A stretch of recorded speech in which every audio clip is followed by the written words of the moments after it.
Volvemos nuevamente en Tribuna por Paraguay TV HD. Y bueno, vamos a estar hablando de las unidades de salud familiar. Por lo general siempre lo tenemos presente como personal de blanco del Ministerio de Salud, que llegan en lugares realmente de poca posibilidad de acceso, pero que ellos están ahí en los lugares más vulnerables. Todo lo que conlleva eso que nosotros sabemos y sobre todo también de prestar atención en estos lugares. No solamente se quedan con esta atención, sino también realizan trabajos de investigación. Algunos inclusive ya llegaron a nivel internacional, ahora nuevamente otra partida de estudios, o sea que tienen tiempo también, digamos, por un lado de estar dando la atención médica, de llegar a las casas de familias, de pacientes encamados, también hacen este trabajo de investigación. Para hablar sobre este tema nos acompaña el licenciado Domingo Ábalos. Él es biólogo, es investigador, es del Ministerio de Salud y es de la Dirección de Educación e Investigación de la Dirección General de Atención Primaria de la Salud. ¿Cómo estamos? ¿Cómo estamos? Muy bien, muy bien. Muchísimas gracias por la invitación. Estamos aquí para compartir con ustedes, con la audiencia, las actividades llevadas a cabo por los equipos de salud de la familia en lo que se refiere o en materia de investigación científica en un capítulo tan interesante como es la atención primaria de salud. Por ejemplo, cuando hablamos de investigación, ¿en qué contexto, cómo nace la dirección misma, dónde estás, en qué puntos va, cómo se entiende ese trabajo de investigación? Ok, antes de hablar propiamente de lo que es investigación en atención primaria, me gustaría que hablemos de lo que actualmente tiene la Dirección General de Atención Primaria de Salud en lo que se refiere a la política de educación e investigación en atención primaria de salud. En materia de educación, actualmente la Dirección General de Atención Primaria de Salud está bien abocada a un proceso de trabajo relacionado a la educación médica continua. Y dentro de lo que es la educación médica continua, actualmente estamos recibiendo apoyo, una cooperación técnica muy importante de la Sociedad de Médicos de Atención Primaria de España, que es la SEMERGEN en este caso. Y a nosotros nos gustaría aplicar ese modelo que ellos tienen en educación médica continua, que en este caso para ellos es el desarrollo profesional continuo, que es el DPC. Y esta sociedad o los médicos de atención primaria, en este caso, trabajan 7 competencias fundamentales. ¿Cuáles son esas competencias? La competencia clínico-diagnóstica, ¿verdad? Donde en realidad para nuestra situación nosotros vamos a tener que adaptarla al perfil de salud que actualmente estamos teniendo, ¿verdad? Principalmente regionalizando esto, porque hay que tener en cuenta que las enfermedades prevalentes que podamos tener en el país, otra vez dentro del país, puede variar de una región a otra región, de la oriental a la occidental. Entonces necesitamos potenciar las competencias de los médicos que están en la región occidental, por ejemplo, versus lo que es la región occidental. Y lógicamente cumplir con todas las prioridades de los programas que tiene el Ministerio de Salud Pública actualmente. ¿Cuál es la otra competencia que debemos fortalecer? Es la competencia asesora. Entender de que desde el momento que el equipo de salud, el médico de atención primaria, está trabajando bajo una actividad de base poblacional, donde tiene un territorio social asignado, necesariamente debe estar articulado con los distintos actores de la sociedad en este caso. Y en la mayoría de las veces en índole de salud, en realidad está actuando o puede estar actuando como un verdadero asesor para la comunidad en materia de salud en sí. La otra competencia muy importante es la competencia comunicadora. La competencia comunicadora, tener en cuenta la comunicación que debe haber entre los pares, o sea, que de un médico a otro médico o de una enfermera a otra enfermera, de un nivel a otro nivel. Y otra vez entender de que esa comunicación que debe haber también, debe haber una muy buena comunicación entre los tomadores de decisión del nivel local. Entiéndase eso, el Consejo Local o el Consejo Regional de Salud en la cual está cumpliendo sus actividades. Y un componente fundamental es la comunicación que debe haber médico-pacientes en este caso, ¿verdad? Entonces, esa competencia del equipo de salud de la familia debe ser muy elevado dentro de lo que se refiere a la comunicación. ¿Están realizando trabajos de investigación? Porque uno habla de la unidad de salud familiar y lo que vemos es personal de blanco llegando como sea para dar atención médica. Digamos, que realmente llegan en lugares increíbles. O sea, uno ve eso. Y entonces a uno, supongo que más de uno le parece, pero ¿cómo? O sea, llegan, no hay mucho tiempo, son distancia y hacen trabajo de investigación y ahora creo que van a ir a presentar inclusive también en España. ¿Cómo va todo? ¿Cómo ustedes articulan? Y sobre todo, no creo que tengan presupuesto tampoco para hacer eso, ¿no? No, así mismo. Bien, completando un poquito el tema de las competencias, el tema de investigación, sí, es muy cierto, ¿verdad?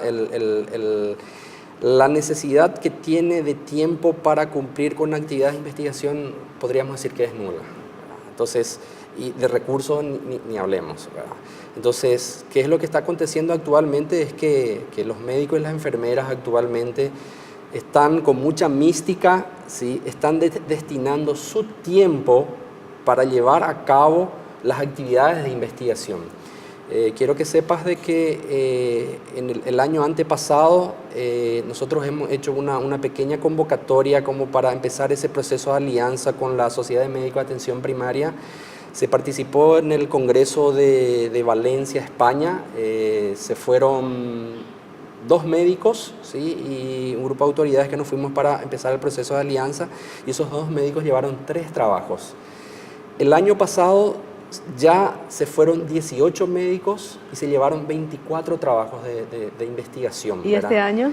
Y este año estamos como para irnos 33 en este momento que están ya confirmadísimos y con 40 trabajos de investigación. Y esos son trabajos de investigación que se llevaron a cabo justamente en zonas muy alejadas, de difícil acceso, ¿verdad? Y que están sacando evidencias o estamos contando con ciertas líneas de base que son sumamente interesantes. Es más, le están llamando mucho la atención a los españoles los hallazgos que estamos teniendo en materia de atención primaria en nuestro país. Por ejemplo, o sea, no podemos hablar de los 20 más o menos que van a estar llevando los trabajos, pero ¿cuáles así de los más avanzados que tienen y cuáles son esos resultados como para compartir? Porque finalmente no es solamente dar esa asistencia a familias más humildes, sino hacer que tan importante es la investigación para saber si estamos haciendo bien la tarea, ¿no? Sí, así mismo. Bueno, ¿cuál fue la política o cuál es la política en sí? Hablando un poquito del qué y cómo hacerlo, ¿verdad? Nosotros desde el Ministerio de Salud empezamos haciendo primero un mapeo de investigadores en atención primaria, ¿verdad? ¿Quiénes estaban haciendo investigación? ¿Quiénes querían o quieren hacer investigación? ¿O quiénes quieren formarse en investigación? Como primer paso. El segundo paso, lo que hicimos fue llevar a cabo un trabajo para definir las líneas de investigación. ¿Por qué las líneas de investigación? Porque atención primaria no puede alejarse de las líneas de investigación o de las políticas de salud que tiene actualmente el gobierno, ¿verdad? Que lo tiene definido en este caso. A partir de esas políticas de investigación, desde el Ministerio de Salud, APS define sus líneas de investigación. ¿Y cuáles son esas líneas de investigación? Por citar algunos trabajos, tenemos el área de niñez y adolescencia. En el área de niñez y adolescencia, por ejemplo, estamos abocados en trabajar con relación a déficit nutricional, por ejemplo, ¿verdad? U obesidad en niños y adolescentes. Es por citar un ejemplo. Otro ejemplo que estamos teniendo en el ciclo de vida particular de los niños y adolescentes, por ejemplo, es la problemática de determinadas patologías asociadas a los determinantes sociales, ¿sí? Mucho énfasis en los determinantes sociales y mucho énfasis en el principio de vulnerabilidad y pobreza principalmente, ¿verdad? Por hablar de ese grupo en particular. En el ciclo de vida de los adolescentes, ahora mismo estamos abocados, nosotros estamos a un paso de publicar, por ejemplo, una evidencia muy importante del impacto de la atención primaria en la reducción de embarazo en adolescentes, por ejemplo, fruto de la implementación de la estrategia de atención primaria. ¿Y cuál fue ese impacto? Vamos a ver. Nosotros tenemos, esto es un estudio de 16 años de estudios, o sea que lo que se hizo fue agarrar y evaluar la proporción de nacidos vivos de madres adolescentes desde el año 2000 hasta el 2016. Ahora, ¿qué hicimos? Hicimos un punto un corte en particular en el año 2008. Vimos cómo venía evolucionando esa tasa o esa proporción de embarazo en adolescentes, ¿verdad? De recién nacidos de madres adolescentes. Y que nos encontramos que el país venía sufriendo una velocidad, un ascenso particular en lo que se refiere al aumento en la proporción. Y desde el momento de la instalación de las unidades de salud de la familia, el país sufre un descenso. ¿De cuánto más o menos sea hablamos? Nosotros estamos hablando a ver, el tema es que yo lo puedo dar desde el punto de vista nacional, pero también vemos desde el punto de vista regional en este caso. ¿Y podemos dar nacional? A nivel nacional nosotros estamos hablando de aproximadamente un 22% prácticamente, y eso empieza a reducirse, ¿sí? A partir del año 2011, ¿sí? Al año 2016. Ahora, ¿cuánta es la reducción del 22? Y nosotros estamos hablando prácticamente de un 17% aproximadamente, esa reducción que se pueda tener, ¿verdad? Pero eso está variando de una región sanitaria a otra región sanitaria. Sanitaria. Se entiende que por ahí en otras regiones es mucho más fuerte inclusive. Así mismo. Nos interesa, y el tiempo nos está yendo muy rápido, los resultados en sí, o sea, de los números, ¿qué fue lo que encontraron? ¿Con relación a este estudio a todos? Okay.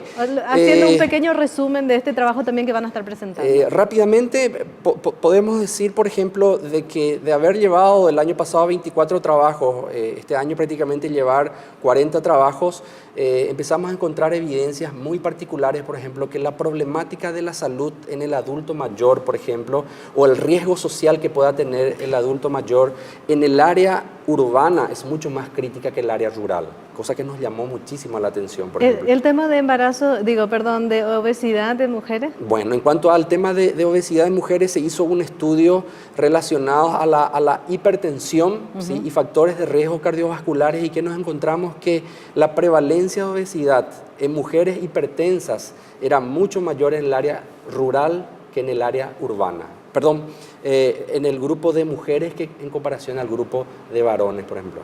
¿Sí? Era bastante significativa esa diferencia. ¿Qué es eso? La hipótesis que estaban manejando los compañeros, ojo que eso implica otra línea de investigación, pero ellos manejaban una hipótesis y yo compartiría esa hipótesis que estaban dando los compañeros, que tiene de particular que el varón al trabajar, a ir a sus cultivos, ¿verdad? Y el tipo de actividad que está llevando a cabo hace que probablemente su prevalencia de obesidad sea mucho más baja que en comparación a las mujeres. Un último tema, porque nos están cortando, pero me interesaría un resultado más que nos comparta, que tenga. Un resultado más es la problemática de escabiosis, que en este caso es la sarna. ¿Verdad? Sarna, un estudio de base poblacional en la cual los médicos de atención primaria, bajo un muestreo probabilístico, visitaron casa por casa para evaluar la problemática de sarna en niños menores de 10 años, por ejemplo. Nos encontramos que a nivel global fue del 11%, pero cuando yo empiezo a caracterizarlo por unidades de salud de la familia, nos encontramos que en una unidad, por ejemplo, era del 20%. O sea que 1 de cada 5, ¿sí?, tenía sarnas en este caso, o sea que escabiosis. Entonces, pero ¿qué tenía de particular esa unidad? Que esa unidad de salud de la familia en su territorio social tenían varios asentamientos. Esa es una característica. Una característica. Sí. Que hay un detalle para culminar con este punto, es que al querer relacionar según las necesidades básicas insatisfechas, esa prevalencia o la proporción en sí variaba considerablemente. Aquellos que no tenían necesidades básicas insatisfechas, la presencia de sarna era prácticamente nula, eran del 3% nada más. En cambio, cuando tenían de 3 a 4 necesidades básicas insatisfechas, esa proporción de sarna se disparaba. Domingo, gracias por este tiempo. No, por favor, a las órdenes. Muchísimas Vamos gracias. a una brevísima pausa y volvemos nuevamente en Tribuna.